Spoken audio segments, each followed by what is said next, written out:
Hello guys, welcome to the Vedas academy. मेरा नाम अजीत सिंह है।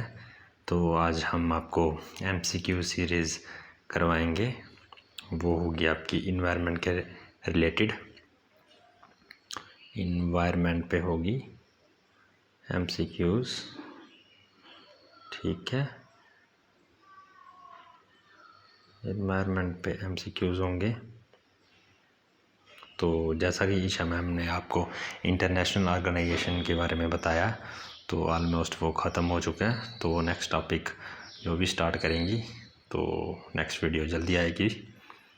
तो चलिए शुरू करते। तो फर्स्ट क्वेश्चन है, इन्वायरमेंट एक्ट इंडिया में कब आया, इनेक्ट कब हुआ? 81 में, 1986 में, 1995 में या 2000 में? तो इसका राइट आंसर क्या है? इसका राइट आंसर बी पार्ट 86 में हुआ, ठीक है। In which of the following year was pass the environment protection act? कौन से ईयर में इन्वायरमेंट प्रोटेक्शन एक्ट जो पास हुआ? तो इसका आंसर क्या है? इसका भी 1986 आंसर है। रिपीट हुआ क्वेश्चन, ये सिर्फ क्वेश्चन को ऐसे चेंज करके बताया।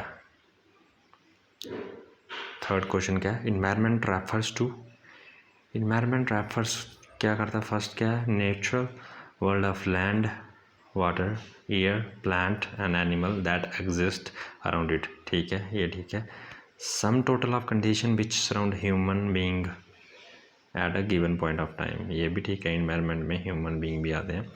इंट्राटेक system of physical, biological and cultural element which are interlinked, ठीक। एंड इसका डी पार्ट है ऑल ऑफ द अबव। तो इसका आंसर क्या आएगा? All of the above, D part. चलते हैं नेक्स्ट क्वेश्चन की तरफ। Which of the following is not related to environment protection? तो इन्वायरमेंट प्रोटेक्शन के जो रिलेट नहीं करता है इन्वायरमेंट प्रोटेक्शन के, ठीक है।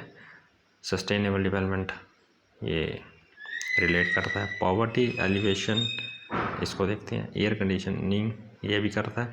यूज़ ऑफ पेपर बैग ये भी करता है। तो हमारा कौन सा पार्ट हुआ जो रिलेट नहीं करता है इन्वायरमेंट प्रोटेक्शन के रिलेटेड? तो हुआ बी पार्ट। फिफ्थ क्वेश्चन की तरफ चलते हैं। Environment is composite state of, तो इन्वायरमेंट जो है वो किस चीज़ से बना हुआ है, ठीक है। Biotic factors, physiographic factors, abiotic factors. तो इन्वायरमेंट में लिविंग थिंग्स भी हैं, नॉन लिविंग थिंग्स भी हैं, लैंड भी है, वाटर भी है, एवरीथिंग इन्वायरमेंट में। तो उसमें बायोटिक फैक्टर भी हैं, फिजियोग्राफिक फैक्टर्स भी हैं, ये बायोटिक भी हैं, फिजियोग्राफिक भी हैं, अबायोटिक भी हैं। तो इसका आंसर क्या आएगा? All of the above. Okay, चलते हैं सिक्स्थ क्वेश्चन की तरफ। Sustainable development is a matter of intergenerational sensitivity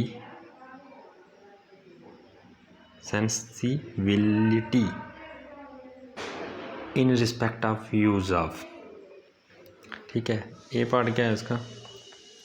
natural resources, material resources, industrial resources या सोशल रिसोर्सेज। तो इसका ये क्वेश्चन का कहना क्या चाहता है ये question? Sustainable development is a matter of inter generational sensibility in respect of use of. तो सस्टेनेबल डेवलपमेंट होती क्या है? ताकि वो हम फ्यूचर जनरेशन के लिए हम जो जैसे वाटर यूज़ कर रहे हैं हम, तो वाटर को इस तरीके से हम यूज़ करें ताकि ये ख़त्म ना हो जाए आने वाले पीढ़ियों के लिए। तो ये आने वाली पीढ़ियों के लिए हम बचा के रखें, फ्यूचर जनरेशन के लिए बचा के रखें, उस तरीके से इसका यूज़ करें। तो उसमें क्या है? Material resources, second industrial resources, social. Natural resources को हम इस तरीके से यूज़ करें ताकि वो आने वाली पीढ़ियों के लिए भी बचा रह सके, वो भी उसको यूज़ कर सके। तो इसका आंसर आपका आएगा ए पार्ट, ठीक है। सेवंथ क्वेश्चन की तरफ चलते हैं हम।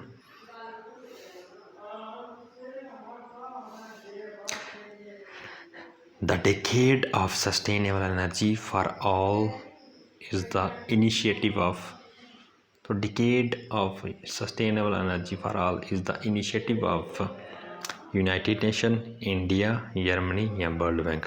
ये किसने इनिशिएटिव लिया? ऑब्वियसली यूनाइटेड नेशन ने इनिशिएटिव लिया। तो इसका आंसर आएगा पार्ट ए। 8th क्वेश्चन है हमारा, the countries natural capital included all of the following expect. तो कंट्रीज़ का जो नेचुरल कैपिटल है included all of the following expect. तो कंट्रीज़ का फॉरेस्ट, वाटर, रोड्स, मिनरल्स। तो फॉरेस्ट नेचुरल थिंग है, ठीक है, वाटर भी नेचुरल है, रोड तो मैन मेड है, ये खुद बनाया जाता है, and minerals it's a natural thing. तो कैपिटल, नेचुरल कैपिटल क्या हुई कंट्री की? फॉरेस्ट हुए, वाटर हुए एंड मिनरल्स हुए। तो कौन सा नहीं है, यही पूछा हुआ क्वेश्चन में, वो रोड, ठीक है। 9th क्वेश्चन की तरफ चलते हैं, the world environment day is celebrated on. तो world environment day celebrated on, ये क्वेश्चन पूछा जाता है JKSSB में, काफ़ी बार पूछा गया। तो 1 दिसंबर को बनाया जाता है, 5 जून को, 14 नवंबर को या 15 अगस्त को। देखो तो 1 दिसंबर को एड्स डे होता है, 15 अगस्त को आपको पता ही है, बचे 2, 5 जून या 14 नवंबर। तो इसका आंसर क्या आएगा? इसका आंसर आएगा आपका 5 जून, बी पार्ट। चलते हैं नेक्स्ट क्वेश्चन की तरफ, the main role of solar radiation is in carbon cycle, hydrogen cycle, water cycle या नाइट्रोजन साइकिल। जो सोलर रेडिएशन का मेन रोल है वो कौन से साइकिल में है? कार्बन में है या हाइड्रोजन में है या वाटर में है या नाइट्रोजन में है? तो वो उसका रोल है वाटर साइकिल में, ठीक है। चलते हैं नेक्स्ट क्वेश्चन की तरफ, national environment engineering research institute is situated at. कहाँ पे है वो इंस्टीट्यूट, कहाँ पे है? ये सबको पता होना चाहिए, ऐसे क्वेश्चन पूछती है JKSSB। बेंगलोर में है, हैदराबाद में है, नागपुर में है, न्यू दिल्ली में है। तो national environment engineering research institute is situated at Nagpur. Okay, इसका राइट आंसर है सी पार्ट। 12th क्वेश्चन की तरफ चलते हैं, what is important for sustainable development. तो सस्टेनेबल डेवलपमेंट के लिए कौन सी चीज़ इम्पॉर्टेंट है? ऑप्शन दे रखे हैं आपके, conservation of biological diversity, prevention and control of pollution, decreasing poverty, all of the above. तो सस्टेनेबल डेवलपमेंट के लिए कौन सी चीज़ें इनमें से ज़रूरी हैं? ठीक है, कंजर्वेशन ऑफ बायोलॉजिकल डाइवर्सिटी, तो बायोलॉजिकल डाइवर्सिटी को कंजर्व करना ये सस्टेनेबल डेवलपमेंट का इम्पॉर्टेंट पार्ट है। Prevention and control of pollution, ये भी इम्पॉर्टेंट पार्ट है। And decreasing poverty is also important part of sustainable development. तो इसका आंसर आएगा तीनों, ऑल ऑफ द अबव। इसका राइट आंसर है ऑल ऑफ द अबव। चलते हैं नेक्स्ट क्वेश्चन की तरफ, which is 13 question, what was the title of Rio 20 declaration. तो रियो 20 डिक्लेरेशन का टाइटल क्या था? Future we want, future we seek, future we have, future we see. तो इसका आंसर क्या आएगा? इसका आंसर आएगा आपका फ्यूचर वी वांट, 13 का ए पार्ट। तो next 14 question, the first earth summit was held at, Washington में हुई थी, जनेवा या रियो डे जेनरो में या डी पार्ट ब्यूनस एयर्स में। तो अर्थ समिट कहाँ पे हुई थी? फर्स्ट रिकमेंड करके बताएं मुझे जल्दी। ये आपकी हुई थी रियो डे जेनरो में, ठीक है। 14 का आएगा आपका सी पार्ट, ठीक है। चलते अपने 15 क्वेश्चन की तरफ, international conference held in Rio de Janeiro was United national conference on sustainable development. Second है आपका environment and pollution summit, international new economics या नन ऑफ द अबव। तो पूछा क्या क्वेश्चन में, इंटरनेशनल जो कॉन्फ्रेंस हुई थी रियो डे जेनरो में, वो किसके रिलेटेड थी? ठीक है, United Nation conference on sustainable development. तो वो आपकी थी United Nation conference sustainable development पे। इसका पार्ट आएगा A part, is the right answer. चलते हैं 16th क्वेश्चन पे, what is the thin layer of gases around the earth called. जो थिन लेयर गैसेस की है अर्थ के अराउंड, उसको क्या कहते हैं हम? Biosphere, water particle, atmosphere, hydrosphere. तो ये थिन लेयर आपको सबको पता है कि एनवायरनमेंट के पास अर्थ के पास कौन सी लेयर होगी, वो ऑब्वियसली एटमॉस्फेयर ही होगी। ठीक है।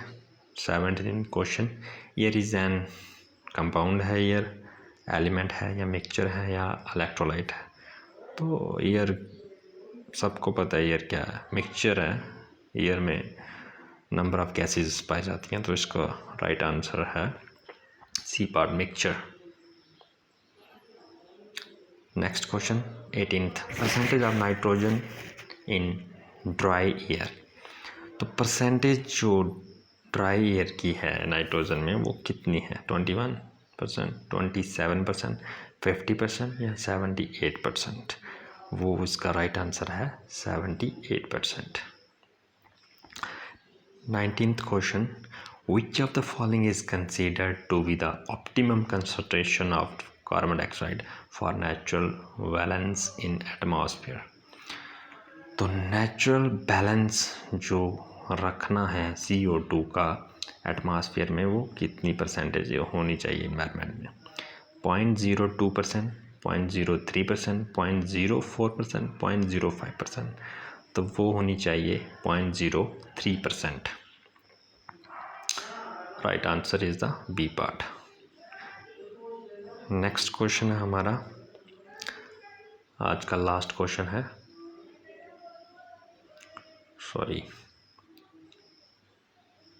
Next question 20th question, which one of the following noble gases is not present in air?